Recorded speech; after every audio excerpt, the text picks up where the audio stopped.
हाथरस के अंदर जिस तरीके से हैवानियत की हद पार कर दी गई, लेकिन वहाँ की जो सरकार है, जो वहाँ का प्रशासन है, जो वहाँ जिला का एसपी और डीएसपी है, वहाँ का जो डीएम है, जिस तरीके से इन लोगों का बेतुका बयान आ रहा है, जिस तरीके से बलात्कारियों को बचाया जा रहा है, ऐसा लग रहा है कि जैसे ये लोग चिन्मयानंद और सेंगर को बचाने की कोशिश कर रहे हैं। आखिर इस उत्तर प्रदेश को हो क्या गया है? यही उत्तर प्रदेश है कि जब कभी पूर्व में सरकारें रहा करती थी और इस देश के अंदर या इस प्रदेश के अंदर जब भी हत्याएं होती थी, जब भी रेप होते थे, तो मुख्यमंत्रियों का जो फोटो है उसको लगा करके यही मीडिया जो है कुत्तों की तरह भौंकने का काम करती थी। यानी ऐसा लगता था कि जैसे चीफ मिनिस्टर ने बलात्कार कर दिया हो।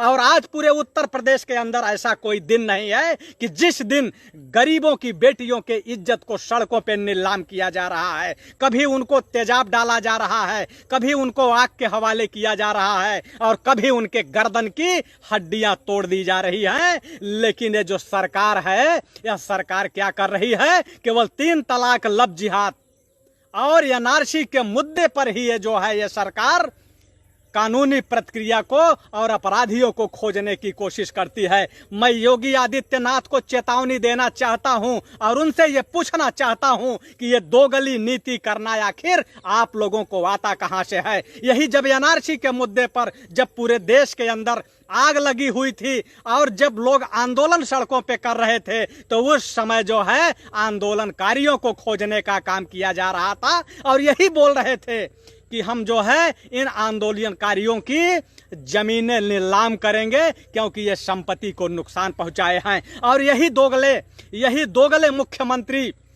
अभी जो है चंद दिनों पहले इन्होंने कहा था कि उत्तर प्रदेश के अंदर जो अगर रेपिस्ट होंगे, उन रेपिस्टों का जो फोटो है वो चौराहों पे लगाया जाएगा। लेकिन हाथरस में जो रेपिस्ट थे, उन रेपिस्टों का जो फोटो है वो सड़कों पे क्यों नहीं लगाया गया? क्या यह देश जो है यह मनुवादियों के इशारे पे चलने का काम कर रहा है? इस देश में संविधान चल रहा है या मनुवाद चल रहा है? मनुवाद की परिभाषा यही हुआ करती थी कि जब इस देश के अंदर मनुवाद चलता था तो जो SC, BC, SC, ST, OBC minority की जो बहन बेटियां थी उनके इज्जत को सरेआम नीलाम किया जा रहा था। क्या आज यही हो रहा है? हाथरस के जो बेटी थी एक, उस बेटी के साथ अन्याय हुआ, उसके साथ रेप हुआ और रेप होने के बाद उसका जो एफआईआर तक नहीं लिखी गई, 1 हफ्ते तक उसको इलाज नहीं मुहैया कराया गया और उसके बाद जब उसकी मौत हो गई तो उस मामले को स्वयं वहां का डीएम दबाने का काम किया, एसपी दबाने का काम किया। अभी तक जितने भी क्रांतिकारी साथी देख रहे हैं, मैं सभी साथियों से कहूंगा कि इन अंधभक्तों को उनकी औकात दिखाने के लिए आप लोग इस वीडियो को शेयर करते रहें, ग्रुपों में शेयर करें, लोगों को जोड़ने का काम करें, अधिक से अधिक यह वीडियो पूरे देश के अंदर पहुंचाने का काम करें। क्योंकि जो हाथरस की बेटी थी वह आज पूरे देश की बेटी है।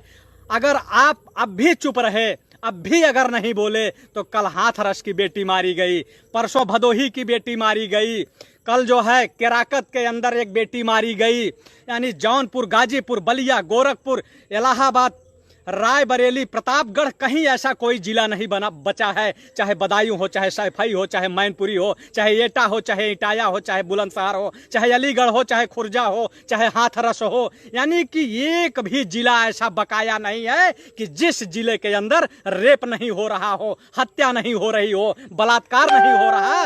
लेकिन बलात्कारियों की जाति को देख करके, हत्यारों की जाति को देख करके तब कानूनी कार्रवाई की जा रही है। आज उत्तर प्रदेश के अंदर अगर एक मोटरसाइकिल का चालान हो रहा है बिना मास्क का, बिना हेलमेट का, तो वहां भी जाति को देख करके उसके बाद चालान किया जा रहा है। आखिर मैं ये पूछना चाहता हूं कि क्या इस देश के अंदर जो दोषी है, क्या वह मुसलमान ही होता है या एससी होता है या एसटी होता है? यानी कि अगर अपराधी अगर ऊंची जाति से है, अपराधी अगर सामंतवादी है, अपराधी अगर पूंजीपति है और पूंजीवादी है, तो उसके ऊपर कानूनी कार्रवाई नहीं होगी, सीधे जो है पीड़ितों को दबाने की कोशिश की जाएगी। आज पूरे उत्तर प्रदेश के अंदर एक भी ऐसा थाना नहीं बचा है, एक भी चौकी ऐसी नहीं बची है जहां पीड़ितों को सही न्याय मिल सके। जहां भी अगर कोई लोग जाते हैं थाने पर, चौकी पर न्याय के लिए, तो वहां जो है आजकल जो भाजपा के गुंडे हैं, भाजपा के दलाल हैं, वो दलाल वहां पहले से पहुंचे होते हैं और वो जब तक उनका फोन नहीं जाता है किसी का FIR दर्ज नहीं होता है। आज आप देख लीजिए कि पूरा देश रो रहा है, पूरा देश तांडव कर रहा है, लेकिन जो सरकार है, यह निकम्मों की सरकार कहीं जो है जू नहीं रेंगने का काम कर रही है। शर्म आनी चाहिए वहां के हाथरस के DM को, शर्म आनी चाहिए वहां के SSP को कि जब ये लोग एक पीड़िता का जो है, एक जिसके साथ हैवानियत हुई, बलात्कार हुआ, रेप हुआ, और वहां का DM, वहां का SP, वहां का IG, वहां का DIG ये कह रहा है कि उसके साथ रेप नहीं हुआ, उसको गला दबा के मारने की कोशिश की गई। लेकिन आप लोगों ने देखा होगा कि जिस तरीके से पीड़िता का बयान आया, पीड़िता का वीडियो वायरल हुआ जिसमें वो खुद कह रही है कि मेरे साथ रेप हुआ है, मेरा गला दबा के जो है मारने की कोशिश की गई है। लेकिन आप देख रहे होंगे कि उस बेटी की लाश जब आती है पोस्टमार्टम होके और उसके बाद 2 बजे रात लाश जला दी जाती है, वह दिन याद आता है हम लोगों को कि जब आप लोगों ने देखा होगा कि एक साधारण आदमी पुष्पेंद्र यादव, आप लोगों ने सुना होगा, झांसी के अंदर, जिसको कि एक माफिया बता करके, खनन माफिया और गुंडा बता करके एक जातिवादी कीड़ा उसके भेजा में गोली मारा था और उसकी लाश को पेट्रोल डाल के जलाने का काम किया था। आज ठीक उसी तरीके से हाथरस के अंदर उस बेटी का हाल हुई है कि 1:30 बजे रात उस लाश को दबा दिया गया है, यानी कि दोबारा पोस्टमार्टम न कराया जाए, इसलिए दबा दिया गया है। लेकिन यही अगर सामंतवादियों की बेटी रही होती तो अब तक रेपिस्टों का इनकाउंटर हो चुका रहा होता, उनका इनकाउंटर हो गया होता, उनको गोली मार दी गई होती। लेकिन एक दलित की बेटी की इज्जत क्या होती है, एक गरीब की बेटी की इज्जत क्या होती है, एक किसान की बेटी की इज्जत क्या होती है, एक मजदूर की बेटी की इज्जत क्या होती है, यह आपको हाथरस में देखने को मिलेगा कि वहां जो भी नेता अगर विपक्ष का भी अगर जाने की कोशिश कर रहा है तो उसको धक्के मार के पुलिस भगाने का काम कर रही है, उसे रोकने का काम कर रही है। आज जब सड़क पर लोग आंदोलन कर रहे हैं तो उनको दबाने की कोशिश की जा रही है, उनको मारने की कोशिश की जा रही है। तो आज उत्तर प्रदेश के अंदर रेप अपराध जो है अपने चरम पे पहुंच चुका है। लेकिन कोई भी मीडिया के लोग, चाटुकार, दल्ला, ये भड़वागिरी करने वाले लोगों की जो है, इनके जो है जू नहीं रेंग रही है इनको कानों में कि कम से कम उस खबर को ये चलाने का काम करें, खबर को दिखाने का काम करें, वहां के DM SP को सस्पेंड कराने की मांग करें। लेकिन अगर ये मांग करा भी लेंगे लेकिन वहां मांग पूरी नहीं होगी, क्योंकि उत्तर प्रदेश के अंदर पूरी तरीके से अगर देखा जाए तो जातिवादियों की सरकार चल रही है। चाहे जो थाना देख लीजिए, चाहे जो चौकी देख लीजिए कि आज कौन बैठा है, 1.5% के लोग थाने चौकी को कब्जा कर लिए हैं। यानी कि ये लोग जो है, कभी ब्राह्मण गोली मारा जा रहा है, कभी जो है OBC की बेटियों का रेप हो रहा है, OBC को गोली मारा जा रहा है। यानी सिर्फ पूरे देश के अंदर एक जाति का कब्जा, एक जाति के लोग तांडव कर रहे हैं पूरे देश के अंदर, ये अपराध कर रहे हैं। क्या इस देश के अंदर मनुवाद चल रहा है या संविधान चल रहा है? हम लोग अम्बेडकरवादी हैं, हम लोग संविधान पे विश्वास करते हैं, हम लोग मनुस्मृति पे विश्वास नहीं करते हैं। इसलिए देश के सभी क्रांतिकारियों को एकजुट होना होगा, आवाज उठाना होगा, लड़ना होगा। और जो मुर्दों की सरकार चल रही है, ये जो हिंजड़ों की सरकार चल रही है, ये जो चिन्मयानंद जैसे रेपिस्टों की सरकार चल रही है, ये सेंगर जैसे लोगों की सरकार चल रही है। अरे मैं ये कहना चाहता हूं कि इस समय अमृति काकी कहां है? हमारी अमृति काकी और मेनका गांधी कहां हैं? यही अमृति काकी थी जब केरल के अंदर एक हथिनी मरी थी तो ये लोग हाय तौबा कर रहे थे।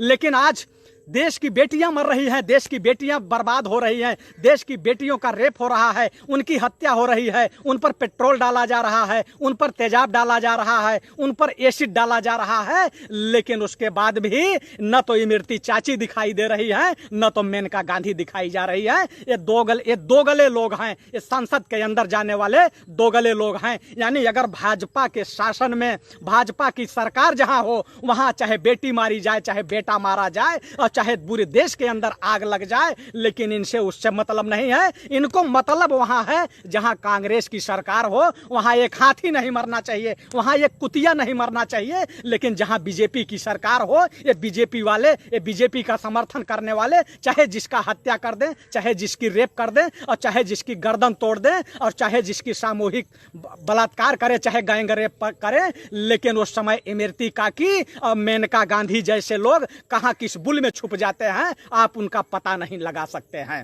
तो ये लोग दोगली राजनीति करने वाले हैं, ये दोमुही राजनीति करने वाले हैं, ये गोडसे की औलाद हैं और माफीनामा लिखने वालों की औलाद हैं। ये कभी देश के ना हुए हैं और ना होंगे। आने वाले समय में ये चेतावनी देना चाहता हूं कि इस देश का किसान, इस देश का गरीब, SC ST OBC माइनॉरिटी इसी भाजपा की सरकार को उखाड़ के फेंकने का काम करेगा, उसका कब्र खोदने का काम करेगा। इस पूरे उत्तर प्रदेश के अंदर से योगी जी क्या अब दोबारा ये मुख्यमंत्री तो बनना दूर है, अगर उत्तर प्रदेश वालों के अंदर अगर जरा सी भी इंसानियत बची होगी, SC ST OBC के लोग, तो इनको सांसदीय और विधायकी हरा करके दिखाने का काम करेंगे। भाजपा का एक भी नेता जो ये चेतावनी देता था कि बेटी बचाओ बेटी पढ़ाओ, अगर ये चुनाव के समय अगर वोट मांगने गांव में दिखाई पड़ जाएंगे तो देखिएगा कि इनकी जो है खैर नहीं होगी। अगर ये जनता के सामने आ गए तो इनकी खैर नहीं होगी, क्योंकि जनता समझ चुकी है कि ये किसान सम्मान निधि योजना के नाम पे 2000 रुपए तो देंगे, लेकिन इस 2000 के बदले में घर की बेटियों की इज्जत को नीलाम करेंगे। नेशनल दस्तक की आपसे गुजारिश है कि अगर इसको बचाना चाहते हैं तो नेशनल दस्तक को सब्सक्राइब करने के लिए रेड कलर के सब्सक्राइब बटन को दबाएं, फिर बेल आइकन की घंटी दबाएं। नेशनल दस्तक को बचाने के लिए बहुत जरूरी है कि हर खबर को शेयर करें, लाइक करें, कमेंट जरूर करें।